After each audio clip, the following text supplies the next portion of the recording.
ಇವತ್ತಿನ ಶುಕವಾಕ್ಯ ಏನ್ ಹೇಳತ್ತೆ? ಎಲ್ಲ ವೀಕ್ಷಕರಿಗೆ ಶುಕವಾಕ್ಯಕ್ಕೆ ಸ್ವಾಗತ ಸುಸ್ವಾಗತ. ಮೊದಲನೇ 4 ದಿವಸಗಳು ತಮಗೆಲ್ಲ ಸ್ವಲ್ಪ ಗೊಂದಲವಾಗಿತ್ತು ಅಷ್ಟೇ ವಿನ ಎಲ್ಲ ದಿವಸಗಳಲ್ಲಿ ಒಂದೊಂದು ವಿಚಾರಗಳನ್ನು ತಿಳಿಸ್ಕೊಡ್ತಕ್ಕಂಥ ಶುಕವಾಕ್ಯ ಏನ್ ತಾವೆಲ್ಲ ಸಲೀಸಾಗಿ ಕಲ್ತ್ಕೊಳ್ತಕ್ಕಂಥ ಅವಕಾಶವನ್ನು ಮಾಡ್ಕೊಡ್ತೀನಿ. ಯಾಕೆ ಮಾಡ್ಕೊಡೋದು ಅಂದ್ರೆ ನಾಳೆ ದಿವಸ ನೀವು ಅಲ್ಲಿ ಇಲ್ಲಿ ಊರಲ್ಲಿ ಓಡಾಡಬೇಕಾಗಿಲ್ಲ, ಯಾರನ್ನೋ ಕೇಳಬೇಕಾಗಿಲ್ಲ, ನಿಮ್ಮ ಮನೇಲಿ ನೀವೇ ಜನ್ಮ ಜಾಲಾಡ್ಕೋಬಹುದು. ಇದು ಪರಿಹಾರ. ಇವತ್ತಿನ ದಿವಸ ಶುಕವಾಕ್ಯದಲ್ಲಿ ನಿಮಗೆ ಒಂದು ವಿಶೇಷವಾಗಿರ್ತಕ್ಕಂಥದ್ದು ಹೇಳ್ಕೊಡ್ತೀನಿ. ಏನು ಅಂದ್ರೆ ಸರಳವಾಗಿ ಹೇಳ್ಕೊಡ್ತಕ್ಕಂಥ ಅವಕಾಶ. ಒಬ್ಬ ಮನುಷ್ಯ 120 ವರ್ಷ ಬದುಕಿರ್ತಾನೆ, ಹೌದಾ? ಯಾತಕ್ಕೆ 120 ವರ್ಷ ಬದುಕಿರ್ತಾನೆ? ಒಂದೊಂದು ಸಲಿನೂ ಒಂದೊಂದು ದಶೆ. ಸಾಧಾರಣವಾಗಿ ನೋಡಿ, ಸೂರ್ಯ ದಶೆ ಅಂತಕ್ಕಂಥ ವಿಚಾರ, ಅದಾದ ಮೇಲೆ ಶುಕ್ರ ದಶೆ ಅಂತಕ್ಕಂಥ ವಿಚಾರ. ಎಷ್ಟಾಯ್ತು? 26 ವರ್ಷ ಆಗೋಯ್ತು. ಅಂದರೆ 6 ವರ್ಷ ಸೂರ್ಯ, 20 ವರ್ಷ ಶುಕ್ರ, ಗುರು ಎಷ್ಟೋ 16 ವರ್ಷ. ಹೀಗೆ ಎಲ್ಲ ಸೇರಿಸ್ತಾ ಹೋದಾಗ ಎಲ್ಲ ದಶೆಗಳು ಎಷ್ಟಾಯ್ತು? ಪೂರ್ತಿಯಾಗಿ 120 ವರ್ಷ ಆಯ್ತು. ಅದು ಗಟ್ಟಿಯಾಗಿರ್ತಕ್ಕಂಥದ್ದು. ಸೊ ಪ್ರತಿಯೊಬ್ಬ ಮನುಷ್ಯ ಹುಟ್ಟೋದು ಇದೇ ದಶೆಯಲ್ಲಿ ಅಂತ, ಯಾವ ನಕ್ಷತ್ರ ಇದೇ ದಶೆಯಲ್ಲಿ ಹುಟ್ಟುತ್ತಾನೆ ಅಂತ ಲೆಕ್ಕ. ಆ ಲೆಕ್ಕ ನೀವು ಹಾಕೊಂಡ್ಬಿಟ್ರೆ ಎಷ್ಟು ವರ್ಷದ ಕಾಲ ನನ್ನ ಅವಧಿ, ಎಷ್ಟು ವರ್ಷ ಕಾಲದಲ್ಲಿ ನನ್ನ ಡೆವಲಪ್ಮೆಂಟು, ಎಷ್ಟು ವರ್ಷ ಕಾಲದಲ್ಲಿ ಯಾರ್ಯಾರು ಹೆಲ್ಪಿಂಗ್ ಪ್ಲಾನೆಟ್ಸು, ಅದು ಗೊತ್ತಾಗ್ಬಿಡುತ್ತೆ. ಅದನ್ನು ಮುಂದಿನ ದಿವಸ ಹೇಳ್ಕೊಡ್ತಾ ಬರೋದು. ಆದರೆ ಇವತ್ತಿನ ದಿವಸ ದಶೆಗಳನ್ನು ಕ್ಲೀನಾಗಿ ಬರ್ಕೊಳ್ತಕ್ಕಂಥ ವಿಚಾರ. ನೀವೇನು ಮಾಡ್ಬೋದು? ಸರಳವಾಗಿ ಎಷ್ಟು ವರ್ಷ? 120 ವರ್ಷ ಅಲ್ವಾ ಒಬ್ಬ ಮನುಷ್ಯನಿಗೆ. ಸೊ 120 ವರ್ಷದಲ್ಲಿ ಯಾವ್ಯಾವ ನಕ್ಷತ್ರಕ್ಕೆ, ಯಾವ್ಯಾವ ರಾಶಿಗಳಿಗೆ ಎಲ್ಲರಿಗೂ ಹೊಂದ್ಕೊಳ್ತಕ್ಕಂಥ ಗ್ರಹಗಳು. ಸೊ ಈ ಗ್ರಹಗಳು 9 ಗ್ರಹಗಳಿಗೆ ನೋಡ್ತಕ್ಕಂಥ ಎಷ್ಟು ವರ್ಷಗಳು. ಸೊ ಇಷ್ಟಿಷ್ಟು ವರ್ಷಗಳು ಈ ಗ್ರಹಗಳಿರುತ್ತೆ. ಅದನ್ನು ಸರಿಯಾಗಿ ಬರ್ಕೋಬೇಕು. ಏನು ಮಾಡ್ಕೊಳ್ಳಿ, ನಮ್ಮ ಸೂರ್ಯಾಯ ಚಂದ್ರಾಯ ಮಂಗಳಾಯ ಬುಧಾಯ ಚ ಗುರು ಶುಕ್ರ ಶನಿ ಬೆಸ್ಟ್ ರಾಹುವೇ ಕೇತುವೆ ನಮ ಅಂದ್ರೆ ಆಯ್ತಾ. ನಮ್ಮ ಸೂರ್ಯ ಅಂತ ಸೂರ್ಯನ ಬರ್ಕೊಳ್ಳೋದು, ತದನಂತರ ಚಂದ್ರನ ಬರ್ಕೊಳ್ಳೋದು, ಹೀಗೆಲ್ಲ 9 ಗ್ರಹಗಳು ಬರ್ಕೊಳ್ಳಿ, ರೆಡಿ ಮಾಡ್ಕೊಳ್ಳಿ. ಆಯ್ತಾ? ಈಗ ಹೇಳ್ತಾ ಹೋಗೋಣ. ಮೊದಲನೇದಾಗಿ ಸೂರ್ಯನ ಪರಿವರ್ತನೆ. ಸೂರ್ಯ ಎಷ್ಟು ವರ್ಷಗಳು ಅಂತ ನೋಡ್ಕೋಬೇಕು ನಾವು.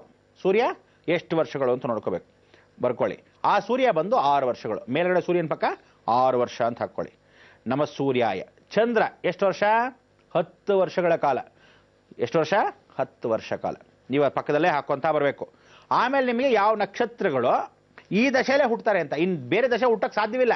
ಆಗ ಅವನ ಅಕಸ್ಮಾತ್ ಕೇತು ದಶೆಯಲ್ಲಿ ಹುಟ್ಟಿದಾಗ ನೀವು ಬರ್ತಾ ಮಾಡ್ಕೋಬೇಕು. 24 ಗಂಟೆ ಅವನ ಜೀವನದಲ್ಲಿ ಗೊಂದಲ ಇರುತ್ತೆ. ಕತ್ರಿ ಡಬಲ್ ಡಬಲ್ ಡಬಲ್ ಆಗಿರ್ತಾನೆ. 2 face of a single coin. ಅವನು 2 ದಿವಸದಲ್ಲಿ ಯಾವತ್ತೂ ಒಳ್ಳೆಯವನು ಕೆಟ್ಟವನು ಎರಡೂ ಆಗ್ತಾ ಇರ್ತಾನೆ ಅಂತ. ಅವನಿಗೆ ಯಾವಾಗಲೂ ರಾಹು ದೋಷಗಳು ಇದ್ದೂ ಇರುತ್ತೆ ಅಂತ. ಇದನ್ನ ಸರಿಯಾಗಿ ತಿದ್ದುಪಡಿಸ್ಕೋಬೇಕು. ಅದಕ್ಕೋಸ್ಕರ ಫಸ್ಟ್ ಗ್ರಹಗಳಿಗೆ ಎಷ್ಟು ವರ್ಷಗಳು. ಮೊದಲನೇದೇನು ಬರ್ಕೊಂಡ್ರಿ? ಸೂರ್ಯನಿಗೆ 6 ವರ್ಷ ಬರ್ಕೊಂಡ್ರಿ. ಚಂದ್ರನಿಗೆ 6 ವರ್ಷ ಅಂತ ಬರ್ಕೊಳ್ತಕ್ಕಂಥ ವಿಚಾರಕ್ಕೆ ಚಂದ್ರನಿಗೆ ಎಷ್ಟು ಬರ್ಕೊಂಡ್ರಿ? 10 ವರ್ಷ ಬರ್ಕೊಂಡ್ರಿ.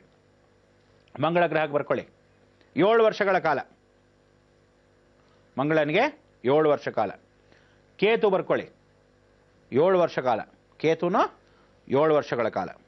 ಶುಕ್ರ ಎಷ್ಟು? 20 ವರ್ಷಗಳ ಕಾಲ. ಈಗ ತಾನೇ ಹೇಳೋದಲ್ಲ, ಶುಕ್ರ 20 ವರ್ಷಗಳ ಕಾಲ ಬರ್ಕೊಂಡ್ರ. ರಾಹು ದಶೆ ಅಂದ್ರೆ ರಾಹು ಎಷ್ಟೋ? 18 ವರ್ಷಗಳ ಕಾಲ. ರಾಹು 18 ವರ್ಷಗಳ ಕಾಲ. ಗುರು 16 ವರ್ಷಗಳ ಕಾಲ. ಗುರು 16 ವರ್ಷಗಳ ಕಾಲ. ಶನಿ 19 ವರ್ಷಗಳ ಕಾಲ. ಶನಿ ಬಂದು 19 ವರ್ಷಗಳ ಕಾಲ. ಬುಧ ಬಂದು 17 ವರ್ಷಗಳ ಕಾಲ. ಬುಧ ಬಂದು 17 ವರ್ಷಗಳ. ನೋಡಿ, ಇದೆಲ್ಲ ಲೆಕ್ಕ ಹಾಕಿ. 7, 20, 6, 10, 7, 18, 16, 19, 17 ಎಲ್ಲ ಲೆಕ್ಕ ಹಾಕಿ 120 ಇಯರ್ಸ್. ಅಂದ್ರೆ ಒಬ್ಬ ಮನುಷ್ಯ 120 ಇಯರ್ಸ್ ಬದುಕಬೇಕು ಅಂತ. ಆದರೆ ಅನಾವರಣ ಕಾರಣದಿಂದ ಮನುಷ್ಯ ಜನ್ಮ ಆಗೋಗಿರೋದ್ರಿಂದ ಮಧ್ಯದಲ್ಲಿ ಯಾವಾಗ ಸಾಯ್ತೀವಿ? ಸಾಯೋದು ಎಲ್ಲರಿಗೂ ಮೃತ್ಯು ಬರೋದೇ ಕೇತುವಿಂದ. ಅದನ್ನು ಚೆನ್ನಾಗಿ ಗಮನ ಇಟ್ಕೋಬೇಕು. ಆಮೇಲೆ 8ನೇ ಮನೆನೇ ಮೃತ್ಯು ಸ್ಥಾನ. ನಿಮ್ಮ ಜಾತಕದಲ್ಲಿ ಕುಂಡ್ಲಿ ತೆಗೆದ್ರೆ 8ನೇ ಮನೆ ಮೃತ್ಯು ಸ್ಥಾನ. ಯಾರಿದಾನೆ 8ನೇ ಮನೆ ಲೆಕ್ಕ ಹಾಕೊಂಡ್ಬಿಡ್ಬೇಕು. ಯಾರು ಇಲ್ವಾ ಆ ಮನೆ ಯಾರ್ದು ಅಂತ ತಿಳ್ಕೊಂಡ್ಬಿಡ್ಬೇಕು. ಸೊ ಆ 8ನೇ ಮನೆ ಯಾವಾಗಲೂ ತಿಳ್ಕೊಳ್ಳಿ. ಲಗ್ನದಿಂದ 8ನೇ ಮನೆ ಮೃತ್ಯು. ಕರೆಕ್ಟಾಗಿ ನಿಮ್ಮ ಸಾವನ್ನ ಕ್ಲೀನ್ ನೋಡ್ಕೊಂಡ್ಬಿಡೋದು. ನಾನು ಇಷ್ಟೇ ವರ್ಷ ಕಣೆಯ ಹಣೆ ಬರ, ಹೆಂಗ್ ಸಾಯ್ತೀನಿ ಅಂತ ಕೂಡ ಅದೆಲ್ಲ ಮುಂದಿನ ದಿವಸ ಯಮಶಾಸ್ತ್ರದಲ್ಲಿ ಹೇಳ್ತಾ ಬರ್ತೀನಿ. ಇದನ್ನ ವಿಚಾರ ಹೇಳಿದೆ, ಹೌದಾ? ಈ ವಿಚಾರ ತಿಳ್ಕೊಂಡು ನೀವುಗಳು ಇಷ್ಟು ವರ್ಷ ಆಯ್ತು, 20 ವರ್ಷಗಳ ಅಂದ್ರೆ 120 ವರ್ಷಗಳ ಕಾಲ ಆಗೋಯ್ತು. ಇಷ್ಟು ಗ್ರಹಗಳು ಈಗ ಬರ್ಕೊಳ್ಳಿ. ಇವನು ಇದೇ ದಶೆಲೇ ಹುಟ್ಟೋದು. ಹಣೆ ಬರ ಅಶ್ವಿನಿ ನಕ್ಷತ್ರ, ಮಖ ನಕ್ಷತ್ರ, ಮೂಲ ನಕ್ಷತ್ರ. ಅಶ್ವಿನಿ, ಮಖ, ಮೂಲ ನಕ್ಷತ್ರ. ಇವ್ರು ಯಾವಾಗಲೂ ಕೇತು ದಶೆಯಲ್ಲಿ ಹುಟ್ಟೋದು. ಅಂದ್ರೆ ಈ ಮಗು ಈ ದಶೆಯಲ್ಲಿ ಹುಟ್ಟಿದ್ರೇನೆ ಕೇತು ದಶೆ. ಇನ್ನು ಯಾವ ಕಾಲಕ್ಕೂ ನಕ್ಷತ್ರ ಚೇಂಜ್ ಆಗಲ್ಲ. ರೂಲ್ಸ್ ಇದು, ಹಾಕಿದ ರೂಲ್ಸ್. ಇವನು ಹುಟ್ಟಿದ್ರೆ ಈ ನಕ್ಷತ್ರದವನು ಕೇತು ದಶೆಯಲ್ಲೇ ಹುಟ್ಟೋದು ಅಂತ. ಕೇತು ದಶೆಯಲ್ಲಿ ಹುಟ್ಟೋದು ಅಂದ್ರೆ ತಾತ ಮುತ್ತಾತನ ಸಾಯಿಸ್ಬಿಟ್ಟೆ ಹುಟ್ಟೋದು ಅಂತ.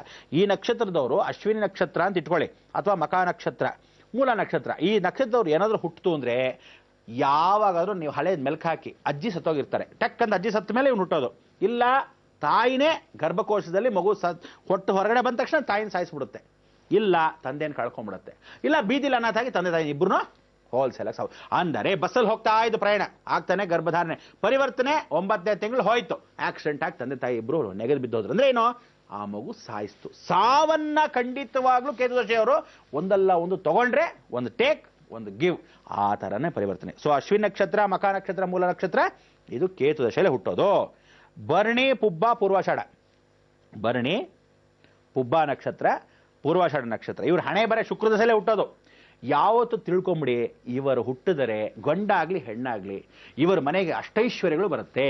ಈ ದಶೆನಲ್ಲಿ ಯಾರು ಹುಟ್ಟುತ್ತಾರೆ ಅಷ್ಟೈಶ್ವರ್ಯಗಳು ಚಿಕ್ಕ ವಯಸ್ಸಲ್ಲೇ ಬರ್ಬಿಡುತ್ತೆ. ಅಂದ್ರೆ ಮಗು ಹುಟ್ಟಿದ ಸಂದರ್ಭದಲ್ಲಿ ತಂದೆ ತಾಯಿಗಾದ್ರೂ ಅಭಿವೃದ್ಧಿ ಆಗ್ಬೋದು, ಅಥವಾ ತಾತ ಮುತ್ತಾತನ ಕಾಲದ ವಂಶಸ್ಥರೆಲ್ಲರೂ ಅಭಿವೃದ್ಧಿ ಆಗ್ಬೋದು.